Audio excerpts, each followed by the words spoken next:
everyone, it's Arlene. In this video I'm going to show you how I distressed and altered this printer's tray from Hobby Lobby. I'll be using the Artsy Groove tool, and I'm going to be using one of the coarse sandpaper adapters to distress the edges of the printer's tray a little bit more. Now the tool is really easy to use. You just have to lightly touch and move the tool up and down, and the spinning action of the head of the Artsy Groove tool does all the work. It's really cool.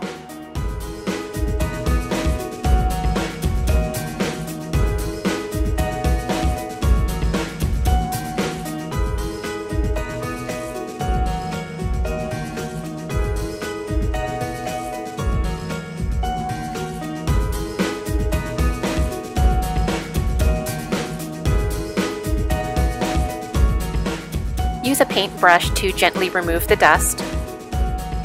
This altered printer's tray is featuring Graphic 45's Rare Oddities paper collection.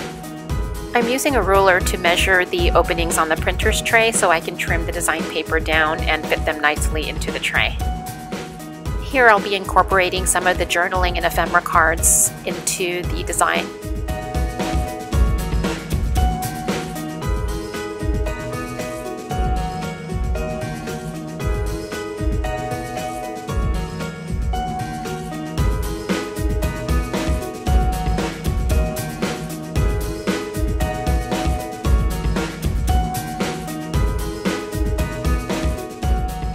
I'm grabbing some random metal elements to add to the printer's tray.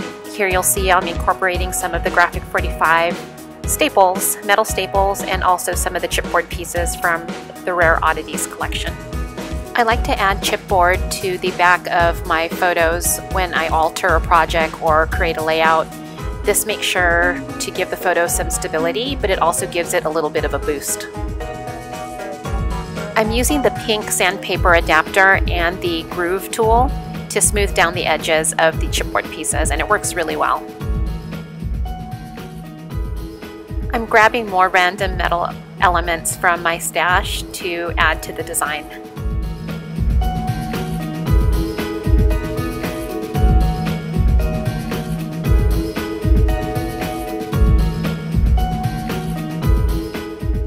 I'm laying things down in random places, not quite sure if that's exactly where they're going to end up in the end, but I'll be playing around with the design a little bit before I start gluing things down.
Now it's time to distress the edges of the design paper with some distress ink, and I'm going to be using the Groove tool and the sponge adapter and Ranger Distress ink in Walnut Stain, and I'm going to distress the edges of the paper. You'll see that on some of the design papers I will use the Groove tool directly onto the design paper. With the larger pieces, I'm going to be blending the ink into the design paper using the craft mat.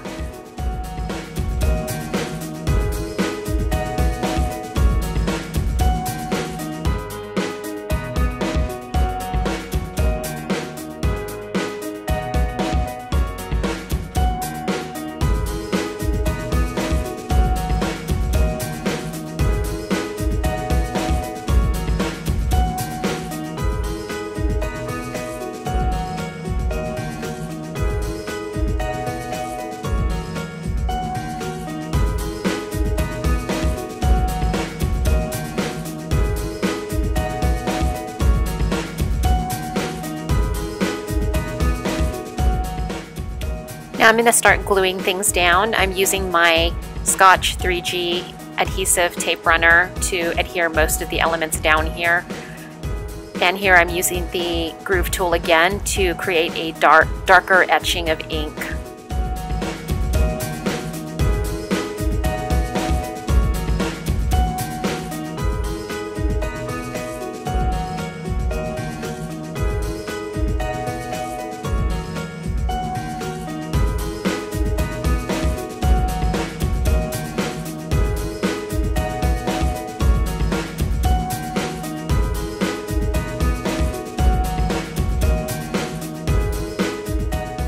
I'm using a combination of score tape and 3G adhesive tape runner to adhere the layers down.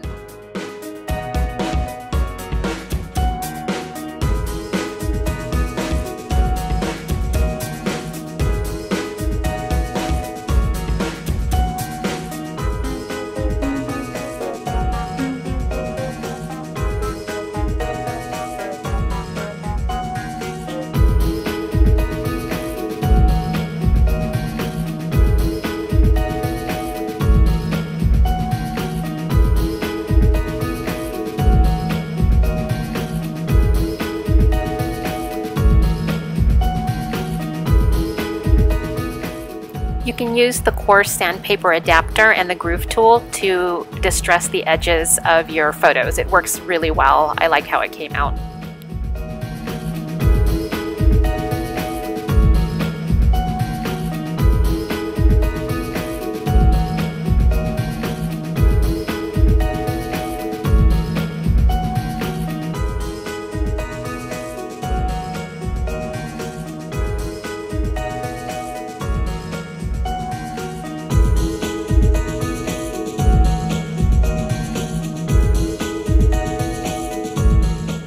So now I'm adhering all the elements down, and in a second here, let me share with you the final project.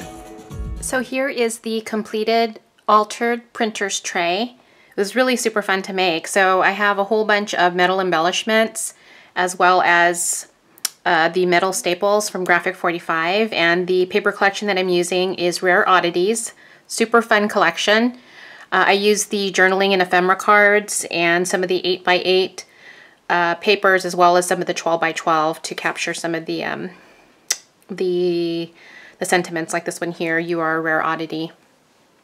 I used a photo that I took with my family and my older brother. We went to Apple Hill last fall to pick pumpkins and have apple cider donuts and stuff like that. It was a really fun time, and we went with some of our cousins, so there was a bunch of us there. It was super fun. So I used some block letters here from Bottle Company Incorporated, and you think it's named the company. I have a little Tim Holtz bottle here, and I cut up a little delicacies word from the book paper from Rare Oddities. And I used some of the chipboard, all the petaloo flowers. I used only petaloo. Have some twine here. So that is my altered printer's tray, and it was really fun using the Artsy tool. So as you can see on the tutorial, I used the sponge refill. Oops, I got some hot glue on it.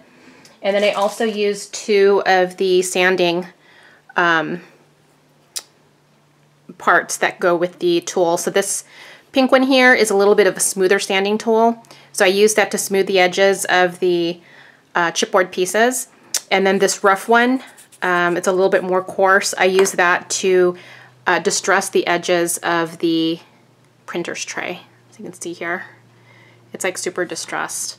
I like the way it came out, and it made it super easy. You don't even have to, you know, move your hand much. You just go back and forth, and the Artsy Groove tool does everything for you. So it was really fun to use. All right, so I will have the product list up on my blog, and this will also be featured over at the Graphic 45 blog. Thank you so much for watching. Have a great day. Bye-bye.